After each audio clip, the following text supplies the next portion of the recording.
Система образования Хангаласского улуса отметила 140 лет. В честь знаковой даты в райцентре прошло торжественное мероприятие. Состоялась презентация книги об истории становления и хронике развития образования в районе. Слово Сарглане Ильиной. «Первое в Улусе» – так называется книга, над которой 3 года работала целая группа людей.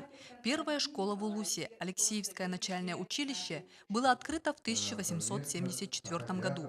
Чтобы осветить все события, людей, которые стояли у истоков, понадобился не один год работы с документами, с архивами.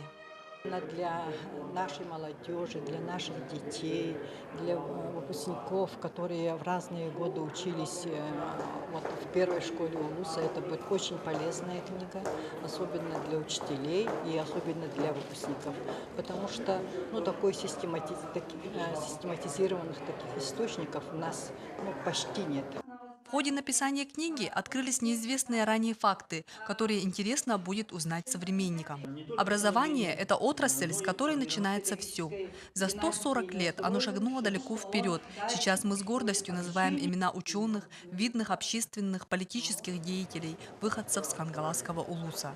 Первый учитель, который открыл дверь в мир знаний в XIX веке, остается самым главным в судьбе каждого маленького человечка, начинающего жизненный путь. Практически за 1,5 века изменения большие произошли. 2 года тому назад у нас конгресс был первый педагогический, и на котором были приняты прорывные направления. Учителя – молодые и уже заслуженные, сельские учителя и преподаватели вузов. Это на их каждодневном кропотливом труде держится образование. Много искренних слов благодарности и поздравлений прозвучало в этот праздничный вечер.